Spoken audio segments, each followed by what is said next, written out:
Primera de Pedro, capítulo 1, versículo 2, dice de la siguiente manera: elegidos según la presciencia de Dios Padre en santificación del Espíritu, para obedecer y ser rociados con la sangre de Jesucristo. Gracia y paz os sean multiplicadas. Y luego mire lo que dice el verso 18 al 20 del mismo capítulo 1. Sabiendo que fuiste rescatados de vuestra vana manera de vivir, la cual recibisteis de vuestros padres, no con cosas corruptibles como oro o plata, sino con la sangre preciosa de Cristo, como de un cordero sin mancha, sin contaminación, ya destinado desde antes de la fundación del mundo, pero manifestado en los postreros tiempos por amor de vosotros. Padre, te damos gracias en esta tarde, gracias por la palabra que hoy vas a hablar a nuestra vida, Señor. Estamos convencidos que solamente, Señor, a través de tu palabra, a través de la sangre de Cristo, es como vamos a salir victoriosos de esta pandemia, de esta plaga que hay en el mundo, Señor. Y hemos declarado, Señor, tu palabra y tu sangre sobre nuestras vidas. Y así, Señor, con esa seguridad recibimos tu palabra, Señor, que nos cubre y nos protege. Gracias, Padre, en el nombre de Cristo. Amén. La semana pasada estuvimos hablando sobre la importancia de entender la sangre. ¿Por qué? Porque dijimos que en la sangre está la vida. Eso dice la palabra de Dios en Génesis. En la sangre está la vida y la vida está en la sangre. Una persona que no tiene sangre, pues no tiene vida.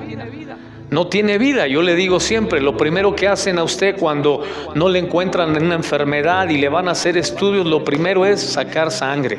¿Por qué? Porque en la sangre se ve todo lo que trae usted ahí en el cuerpo. Es más, si se echó unos tacos de suadero un día antes, ahí sale en la sangre.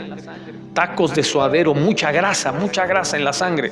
Si se echó un vinito un día antes, ahí sale en la sangre. Lo que le haya metido, luego sale en la sangre, porque en la sangre, diga conmigo, está la vida. Ahora aprendimos unos principios la semana pasada, vamos a aprender este. Si en la sangre está la vida, en la sangre de Cristo está la vida de Dios. Si en la sangre está la vida, en la sangre de Cristo está la vida de Dios. Por eso es tan importante entender esto. Pedro, Pablo, Lucas, Juan, Santiago, todos hacen referencia a la sangre de Cristo. Y lo que vamos a aprender es que desde Génesis hasta Apocalipsis, dice la Escritura que todos los profetas que se refirieron a la sangre hablaban de la sangre de Cristo. Todo lo que conocemos como pactos, desde Génesis hasta el Nuevo Pacto, que es el Nuevo Testamento con nosotros, la referencia es la sangre de Cristo. Aunque era sangre de animales, dice la Escritura, de carneros, de machos cabríos, pero era la figura de la sangre de Jesús. Amén. Entonces, ¿por qué dice el apóstol Pedro? Esta sangre, dice la Escritura, preciosa en el verso 19, sino con la sangre preciosa como de un cordero sin mancha y sin contaminación. ¿Por qué? Porque es una sangre que es costosa. La palabra preciosa en griego quiere decir costosa. No meramente algo bonito, algo atractivo, sino que eso pudiera no serlo hasta en algún momento dado. Porque un cordero inmolado no es atractivo. Un cordero, un animal ensangrentado, no es atractivo. Pero puede ser costoso, eso sí. Y mayormente por lo que representa en el caso del pueblo de Israel. Porque sí puede ser costoso un cordero inmolado. Dije, no necesariamente por su aspecto, porque es muy desagradable un animal ensangrentado. Pero sí lo es por lo costoso que es. Y para ponerle en perspectiva esto y lo entienda mejor, es muy sabido en el gremio pastoral que los judíos no solamente están preparando todo para la reconstrucción del templo, para los utensilios del templo, para la vestimenta de los sacerdotes, de los levitas, los instrumentos musicales los están reconstruyendo originales como se usaban en los tiempos del tabernáculo y del templo de Salomón, sino que también están comenzando a buscar los corderos, los machos cabríos, los carneros perfectos que el pueblo de Israel usaba para el sacrificio. Hay un carnero, especialmente el carnero rojo, que era un carnero que no era muy común, era un animal perfecto. Y genéticamente están haciendo experimentos para producir ese carnero rojo y poder tener los animales perfectos para cuando exista el templo, la reconstrucción, y se puedan ofrecer sacrificios perfectos a Dios. Solo para que dimensione la importancia que Israel le da a los sacrificios, a la sangre. Y si esa sangre para ellos, dice el libro de los Hebreos capítulo 9, si la sangre de los carneros y de los machos cabríos era suficiente para limpiar al pueblo, para purificar al pueblo, para sanar al pueblo, para proteger al pueblo, ¿cuánto más la sangre de Cristo será suficiente para limpiarnos a nosotros? Amén. Si ellos le dan esa importancia a la sangre que es de un animal, ¿por qué de repente nosotros no le damos la importancia a la sangre de Cristo que amerita? Yo he notado mucho y creo que cada vez va a ser más fuerte esto, que mucha iglesia no enseña estos principios. Y usted ya lo vivió con nosotros. Nosotros, desde que los que me conocen de años saben que yo siempre la Santa Cena le tengo que enseñar algo importante del pan, del vino, el trasfondo, el por qué, el para qué, porque sé que es la sangre de Cristo, sé que es el cuerpo de Cristo. Pero yo sé de iglesias donde nada más denle los elementos a la gente y oran y ya. La gente no sabe ni por qué, ni para qué, no sabe apropiarse de la sangre de Cristo, no sabe cubrirse, no sabe bendecir a su familia. No tiene esos beneficios. Y le digo que es cada vez más fuerte porque las iglesias que tú ves en Apocalipsis, que van a mantenerse vigentes, que van a soportar parte de la tribulación y la gran tribulación, dice Apocalipsis que es la iglesia que ha vencido por la sangre del Cordero y por la palabra del testimonio. Por la sangre del Cordero y por la palabra. Es decir, que esta gente tiene algo que los hace indestructibles. Porque es lo que tú ves en los dos testigos del capítulo 11 de Apocalipsis. Los dos testigos, dice la palabra de Dios, que nada los podía dañar. Nada. Dice la Escritura que aún los que querían dañarlos o hacerles algo, lo que les querían dañar se les devolvía a ellos o les sucedía a ellos. Es decir, que la gente que quiera destruir a alguien que está cubierto con la sangre de Cristo, lo que quiera para ti le va a suceder a él. El daño que quiera que te suceda a ti le va a suceder a él. Imagínate esos dos testigos, dice la Escritura que lo que les querían hacer les sucedía a los que se los querían hacer. Entonces yo les decía, es como cuando el tiro te sale por la culata, le quieres disparar a uno de los testigos y en lugar de que le salga el tiro a él, te sale a ti.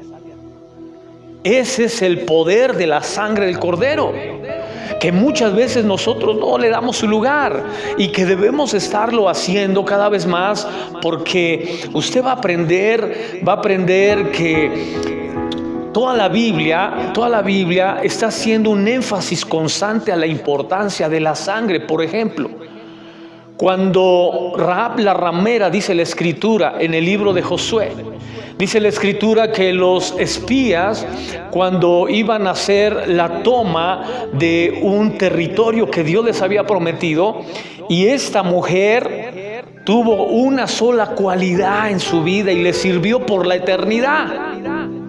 ¿Por qué? Porque se fue al cielo. ¿Por qué? Porque guardó a su descendencia y porque heredó con el pueblo de Israel territorio.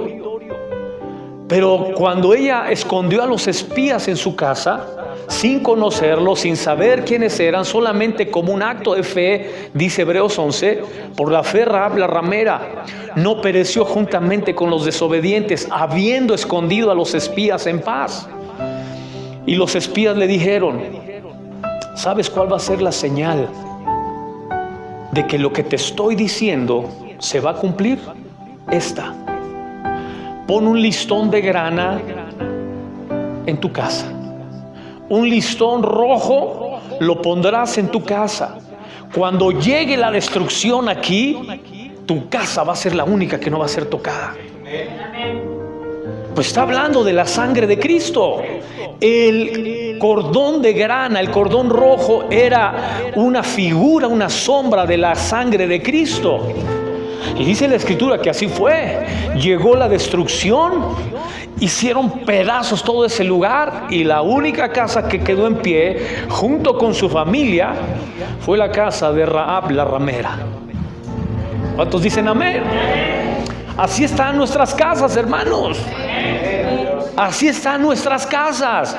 Nada más por declarar la sangre de Cristo en mi puerta, la sangre de Cristo en mi coche, la sangre de Cristo en mis hijos, la sangre de Cristo en mi matrimonio, la sangre de Cristo en mi trabajo, en mi economía, en mi salud.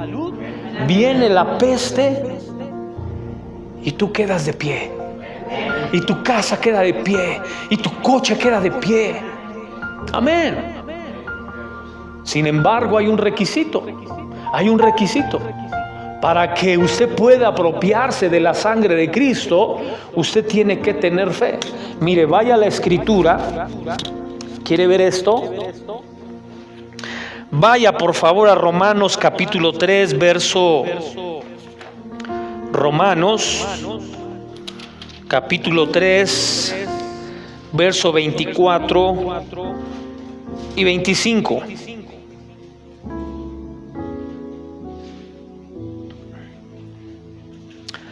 ¿Ya está? Dice así: siendo justificados gratuitamente por su gracia, mediante la redención que es en Cristo Jesús, a quien Dios puso como propiciación por medio de la fe en su sangre. ¿Por medio de la qué? ¿Por medio de la qué? ¿Sabe usted lo que es propiciación?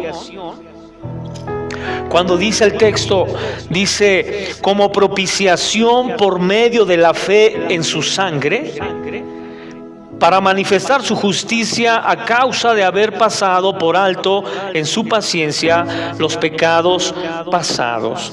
Propiciación significa satisfacción.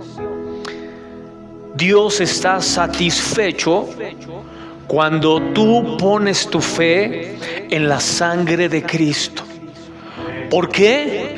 Porque dice Génesis, desde el primer sacrificio que hubo, cuando Adán y Eva fallaron, dice la escritura que Dios sacrificó unos animales para ponerle la piel a ellos y vestirlos. La razón por la que Dios lo hizo fue porque tenía que haber derramamiento de sangre. Dice la escritura que si no hay derramamiento de sangre, no hay remisión de pecados. ¿Por qué? Otra vez, porque en la sangre está la vida. La vida está en la sangre. Entonces, lo que Dios quería es que el ser humano tuviera un respeto por la sangre. Por eso se lo he dicho, no debemos comer sangre, porque es una forma de mostrar respeto por la sangre. Primero por la sangre que tenemos nosotros, que es nuestra vida, y luego por la sangre de Cristo, que es el eslabón que nos une a Dios. La sangre de Cristo, al redimirnos, al justificarnos, lo que hace es que satisface las demandas de Dios para estar Dios con nosotros, para que Dios nos proteja. Amén. Entonces, por eso es que la sangre es la propiciación. Es la propiciación porque es la satisfacción. Cuando tú tienes fe en la sangre, Dios dice, Él no está confiando en sus fuerzas. Él no está confiando en su capacidad. No está confiando en sus recursos. Está confiando en mí. Y entonces Dios lo que hace, le voy a demostrar que todo lo que sucede alrededor de Él lo va a ver, pero a Él no lo va a tocar. Amén. Entonces, tú ves cómo lo único que necesitamos entender para que los beneficios de la sangre de Cristo sean una realidad de nosotros es tener fe en su sangre. Porque el que se acerca a su sangre, el que se acerca a Dios, debe creer que le hay y que es galardonador de los que le buscan. Amén. Ahora, diga conmigo, la sangre habla. La sangre habla. Y se lo voy a demostrar con la Biblia. ¿Por qué la Biblia dice que la sangre habla? Nosotros normalmente la vemos solamente como un líquido, inclusive la sangre de Cristo. A veces la sangre de Cristo la vimos solo como un líquido. Déjeme decirle que la sangre de Cristo en la cruz del Calvario con la sangre de los ladrones que estaban a su alrededor, no había diferencia, era un líquido. Pero había una sustancia espiritual poderosa. La sustancia espiritual que tiene la sangre de Cristo desde la cruz del Calvario hasta ahora no ha perdido su poder. Es mucho más que un líquido. Y cuando tú ves tu sangre, mucho más que un mero líquido, sino que la ves como una sustancia que es tu ADN, que representa tus emociones, tus sentimientos, todo lo que tú eres está en tu sangre. Entonces comienzas a darle un valor diferente. Por eso le explicaba yo las funciones de la sangre la semana pasada, para que usted entendiera por qué Dios había dicho que la sangre, la vida estaba en la sangre. ¿Por qué? Porque la sangre es la que realmente alimenta al cuerpo. La sangre es la que oxigena al cuerpo. La sangre es la que nutre al cuerpo. La sangre es la que defiende al cuerpo. El sistema inmunológico está en la sangre. Todos estos beneficios ahora los tenemos en la sangre de Cristo, porque es la sangre de Cristo la que nos da la vida de Dios. Amén. Ahora, ¿por qué la sangre habla? Le quiero explicar esto porque usted va a aprender a apropiarse de otro beneficio de la sangre de Cristo. Acompáñeme a Hebreos capítulo 12.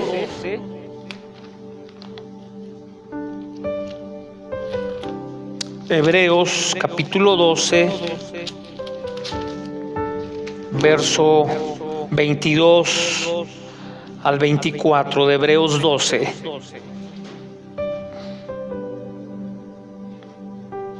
¿Ya lo tiene?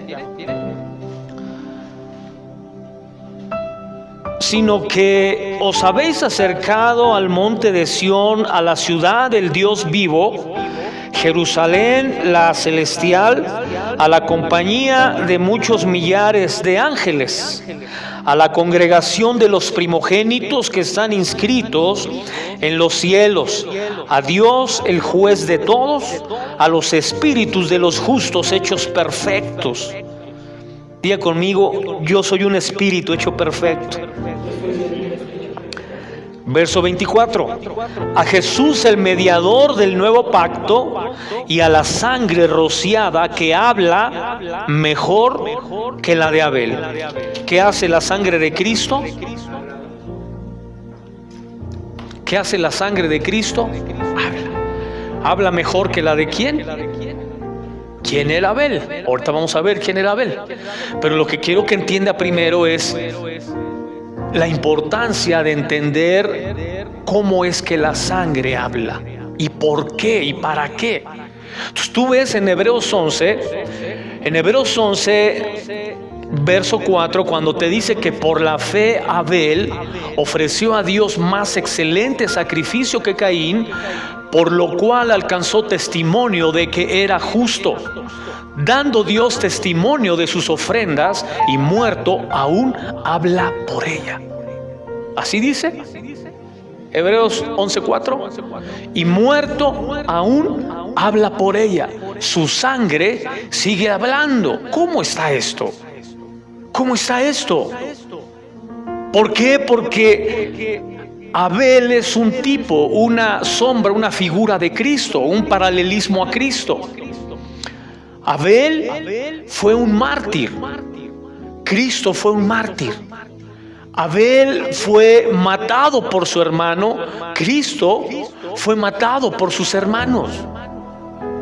Iglesia, déjeme decirles una de las razones por las que en lo personal yo creo que Israel siempre está en guerra, que a Israel todo mundo lo odia. Es real, O sea, estoy hablando de gobiernos. Yo sé que todos la iglesia amamos a Israel, pero los gobiernos, los que dirigen al mundo, los hasta empresarios, gente acaudalada, odian a Israel. ¿Por qué lo odian? Y uno dice, es gente que no hace nada malo. ¿Por qué los odian si es gente trabajadora, preparada, con un tremendo coeficiente para crear, para innovar, para que se dé una idea? Israel en la bolsa de Nueva York tiene más inversión que toda Europa junto. ¿Te pudiste imaginar la riqueza de los judíos? Ellos tienen más dinero en la bolsa, cotizan más en la bolsa de valores, solo ese paisito pequeño de judíos, que toda Europa. Por eso cuando es el día de la expiación en Israel, que todos los judíos del mundo se reúnen allá, cierra la bolsa de valores de Nueva York, no abre. ¿Sabes por qué? Eso es por los únicos que no abre la bolsa de Nueva York, solo cuando los judíos se van a festejar su día de expiación en Israel. Porque si los judíos no están en la bolsa de valores, no tiene sentido la bolsa. El peso de la bolsa de valores se lo dan los judíos. Es una riqueza impresionante la que tienen. Yo estoy diciendo, imagínate, para producir lo que toda Europa junto. Es una locura. Y ahorita se van a enriquecer más y acaban de descubrir este medicamento que neutraliza el coronavirus. Lo están patentando, ya en días lo empiezan a fabricar, a distribuir, y se van a hacer cerros de dinero los judíos. Pero la pregunta que le hice es, ¿por qué los odian tanto? ¿Por qué históricamente siempre los han querido aniquilar, erradicar, destruir? Y algunos teólogos, por casi la mayoría, dicen que es por la espada que Dios le dijo a David que nunca se apartaría de su casa. ¿Recuerda usted cuando David mató a Urías y tomó a su esposa? Dios le dijo, lo que hiciste, Urías, en oculto va a salir en público, y como muestra de esto, la espada nunca se apartará de tu casa. Y muchos teólogos dicen que es la espada que está sobre Israel. Pero mi interpretación de por qué Israel siempre está en guerra y siempre están odiándolos es esta. Porque cuando ellos crucificaron a Jesús, ellos dijeron, su sangre sea sobre nosotros y sobre nuestros hijos. Y como la sangre habla, la sangre clama por justicia. La sangre clama por venganza. Y la sangre de Cristo no iba a quedar impune. No va a quedar impune. Y tú la ves en Apocalipsis. Tú ves en Apocalipsis que otra vez el Cordero aparece inmolado. Dice la Escritura que en el capítulo 5, cuando Juan está hablando de la adoración celestial, y vi un cordero, dice, como inmolado. Y luego en los capítulos más adelante otra vez aparece Cristo, y dice la Escritura que aparece con sus vestiduras teñidas de sangre. Entonces, ¿por qué? ¿Por qué hasta el final Él va a aparecer con sus vestiduras llenas de sangre? ¿Sabes por qué? Porque le va a mostrar al mundo que su sangre era la vida de los hombres, y los hombres amaron más la muerte que la vida, y los hombres amaron más las tinieblas que la luz. Amén. Otra vez diga conmigo, la sangre habla. Acompáñeme a Génesis para que vea desde dónde empezó esto de Abel. Génesis capítulo 4.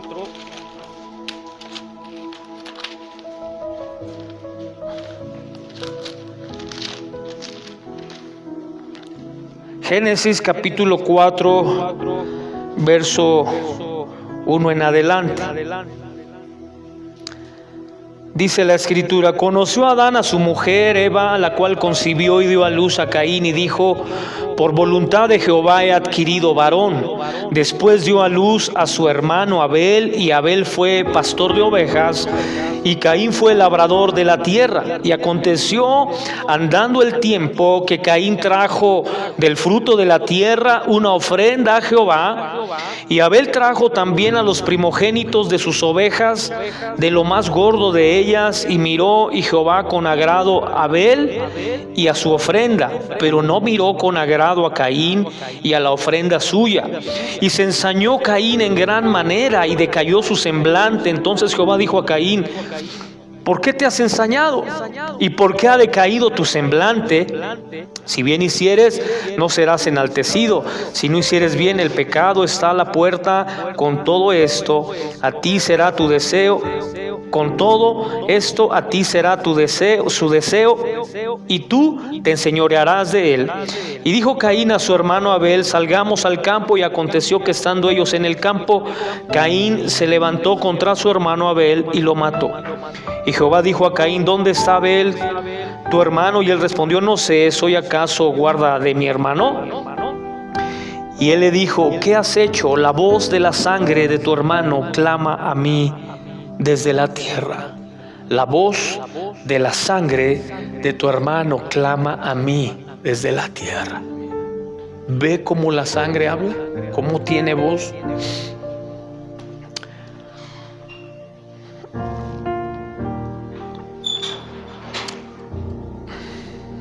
Cuando el mundo lee un pasaje como este, una historia como esta, el mundo dice: lo que Dios hizo es políticamente incorrecto, porque lo que tuvo que haber hecho es aceptar la ofrenda de los dos, no nomás la de uno.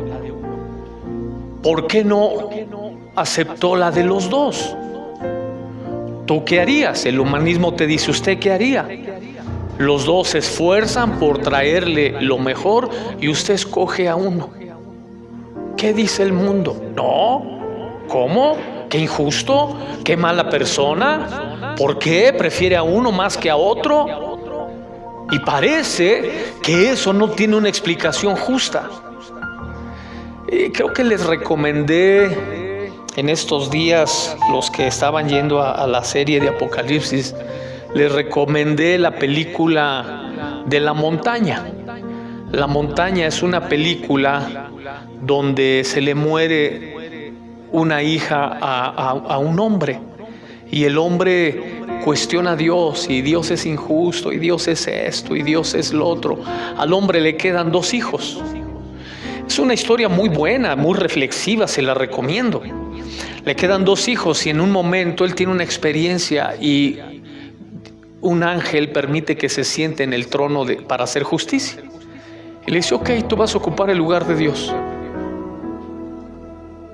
Escoge entre tus 2 hijos que te quedan, a quién mandas al cielo y a quién mandas al infierno de los 2. Y el hombre está en el trono y tiene que escoger entre uno y otro. No, dice: eso no es justo, no me pongas a mí. Entonces no me digas a mí qué hacer y qué no hacer. Entonces no me digas a mí qué es justo y qué no es justo. Si tú no puedes escoger entre mandar uno al infierno y otro al cielo, ¿por qué entonces tú me dices a mí que soy injusto? No, pero... Y le dice: si la vas a escoger ella para el cielo, acuérdate que ella es esto, ella es esto, ella es esto. Y si lo vas a escoger él para el infierno, acuérdate que él... Y le hace unos recordatorios que te ponen jaque mate. Pero el mundo el mundo juzga a Dios que su decisión es políticamente incorrecta por el hecho de que Dios escoge la ofrenda de Abel y no escoge la ofrenda de Caín. ¿Cuál era el elemento? El elemento que hizo que Dios escogiera una u otra era la sangre. ¿Por qué la sangre? Porque la sangre, otra vez, en la sangre está la vida. Pero número dos, porque en la sangre tú no estás poniendo tu confianza personal. Tú estás dependiendo de la sangre del animal. La ofrenda de Caín estaba basada en su esfuerzo personal, en su capacidad para poder hacer las cosas lo mejor que podía, y no estaba dando un paso de fe en la sangre como lo estaba haciendo Abel. Entonces vemos algo que hoy en día sigue siendo cuestionable. ¿Por qué? Porque mucha gente a nosotros nos considera intolerantes, incapaces de poder socializar y entender cómo funciona el mundo. Nos catalogan de muchas cosas. Pero yo siempre he dicho, yo soy tolerante y paciente siempre y cuando no esté de por medio la verdad. Porque si tú sacrificas la verdad, entonces no me vas a ver tolerante. Esto es lo que sucede en esta historia. La verdad estaba en juego. La verdad de la sangre estaba en juego, porque es muy probable, dicen los teólogos, que Adán y Eva, los padres de Abel y Caín, les enseñaron a sus hijos que Dios sacrificó un animal para vestirlos y que la sangre de ese animal produjo satisfacción en su relación con Dios. Fue satisfactorio. Entonces, tanto Abel como Caín sabían que la sangre era la redención de los pecados, la propiciación, la justificación. Y uno prefirió depender de su capacidad y de sus esfuerzos, y el otro prefirió depender de su fe en la sangre. Caín terminó como un vagabundo y sabemos cómo terminó la historia. Y eso es real, iglesia. La vida de muchas personas es andar de un lugar a otro vagando, buscando la manera de agradarse a sí mismos, de agradar a alguien, de satisfacer algo a alguien, en lugar de poner su fe en la sangre de Cristo. Amén. Entonces dice la Escritura que esta sangre clamaba desde la tierra, su voz se oía, la sangre de Abel. ¿Por qué dijimos? Porque Abel tiene un paralelismo con Cristo, es una sombra con Cristo. Dijimos, los dos ofrendan. Cristo ofrenda su sangre, ofrenda sus lágrimas, ofrenda su ministerio. En el caso de Abel, él ofrenda un sacrificio a Dios. Cristo, Él es el sacrificio que se ofrenda a Dios. Pero también Cristo, uno de sus oficios, era profeta. Y Abel era un profeta. Acompáñeme a Lucas. Por favor, Lucas capítulo 11.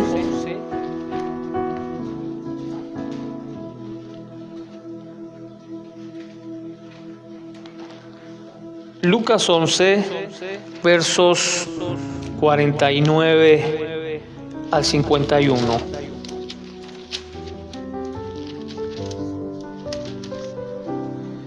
Dice así: por eso la sabiduría de Dios también dijo, está hablando el Señor Jesús aquí, dijo, les enviaré profetas y apóstoles, y de ellos a unos matarán y a otros perseguirán, para que se demande de esta generación la sangre de todos los profetas que se ha derramado desde la fundación del mundo, desde la sangre de Abel hasta la sangre de Zacarías. ¿Desde la sangre de quién? de Abel hasta la sangre de Zacarías. Entonces, ¿qué era Abel? Dijimos, profeta. Porque está hablando el Señor Jesús del derramamiento de la sangre de los profetas y está refiriéndose a Abel. Entonces Abel era un profeta como lo era Jesús. Su sangre de Abel era la sangre de un mártir, de un profeta. Y cuando tú ves en Apocalipsis que el sistema del anticristo mata y persigue a la iglesia de ese tiempo, dice la Escritura que hay un momento donde Juan le dice a Cristo: ¿hasta cuándo? ¿Hasta cuándo vas a vengar la sangre de los mártires? ¿Hasta cuándo? Y Cristo le dice: por supuesto que vengaré la sangre de los mártires. Esa sangre no va a quedar impune. Y mira, iglesia, le voy a decir algo. El Imperio Romano ha sido el imperio más poderoso que ha existido en la historia del mundo, porque gobernó entre 800 y 900 años. Entonces, un imperio que tuvo un poder impresionante, y todo su poderío, ¿sabes cómo lo destruyó Dios? De una manera tan insignificante, tan simple. Porque es como si ahorita alguien destruyera Estados Unidos, por ejemplo. ¿Quién puede con Estados Unidos? ¿Quién puede decir? No, sí, le dicen y dicen tonterías. Si hasta el de Venezuela dice que él va contra Trump hombre, Trump nomás con una palabra los hace pedazos a los venezolanos, deshace todo el país, hombre. Pero le estoy diciendo eso porque en todas partes hay fanfarrones, ¿verdad? Que se las dan que pueden contra Estados Unidos y que dicen, pero que lo enfrenten es otra cosa.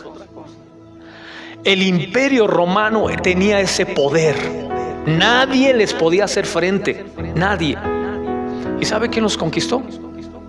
Alarico el Grande, rey de los hunos, sin armamento. Los tipos peleaban desnudos, encuerados, sin armamento, sin protección de nada. Así peleaban, a puros palos, mordidas, a golpes, así peleaban. Entonces, ¿cómo? Pues algo.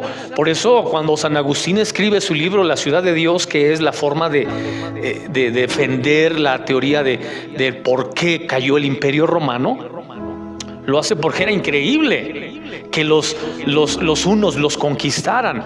Pero escúcheme, no fueron ellos. ¿Sabes qué fue? Fue la sangre de los mártires.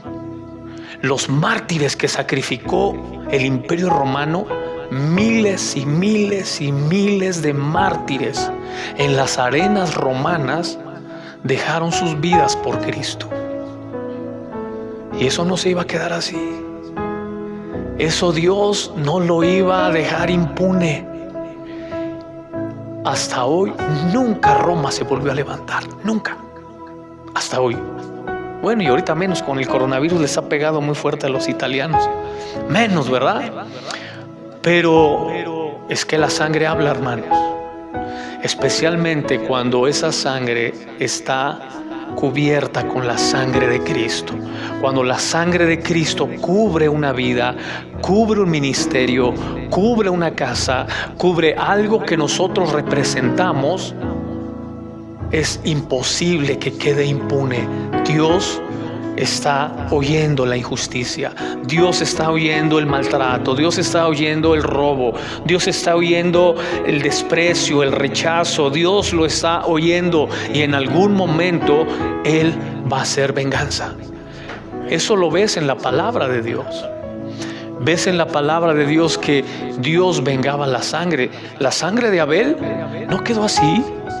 Dios hizo justicia, y tal justicia no solamente en el aspecto de que Caín se haya vuelto un vagabundo, un donadie, sino en el aspecto de que Abel, su sangre, sigue siendo un testimonio hasta hoy.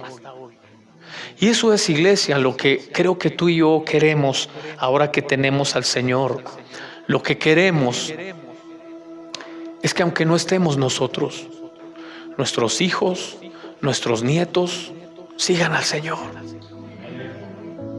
Amén. Ahora que estuve en este funeral del fin de semana, mire qué tremendo, los nietos de la hermana. Un nietecito de ella se puso de pie y dijo: yo quiero decir algo. Yo ese un chamaquito lo conocí, puedo decir, de meses. Y yo quiero decir algo. Yo amo a Dios porque mi abuela amaba a Dios. Aprendí de ella a ir a la iglesia, aprendí de ella esto, aprendí de ella a buscar a Dios, aprendí. Mira, a veces parece que no hacemos nada. A veces parece que lo que hacemos, haz de cuenta que está rebotando en la pared, ¿no? A veces parece que todo lo que estamos diciendo no está encontrando un lugar, no está encontrando la manera o la forma de que alguien responda a lo que estamos enseñando. Pero yo le digo, lo he visto, y no una vez, lo he visto muchas veces. Y no un nieto, es más, le puedo decir que de los nietos de la hermana van a salir predicadores, porque ella se dedicó a Dios. Ella pudo haber hecho de su vida otras cosas, porque pasó como todos nosotros, crisis, problemas. Pero ella, en lugar de irse por un camino equivocado, decidió seguir al Señor, buscar a Dios, y Dios la honró. Ella no vio lo que su nieto dijo. Ella ya no vio lo que estaba pasando el día del funeral, pero yo sí lo vi. Y yo puedo atestiguar y decir que lo que sembró ella en su casa, en sus hijos y en sus nietos, hubo cosecha. Y va a haber más cosecha en sus bisnietos. De ahí van a salir predicadores, que posiblemente ya no los va a ver predicar, pero van a salir. Amén, iglesia. Entonces la sangre habla. Diga conmigo: la sangre habla. Y habla mejor que la de Abel.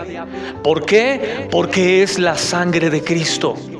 Y una vez que tú has recibido la sangre de Cristo comienza a hablar al cielo y comienza a haber una conexión constante de lo que te sucede con lo que el cielo tiene que hacer a favor tuyo, lo que Dios tiene que hacer a favor tuyo. Mira, Abel nunca dijo: Dios, véngame, mira lo que me hicieron, hazme justicia.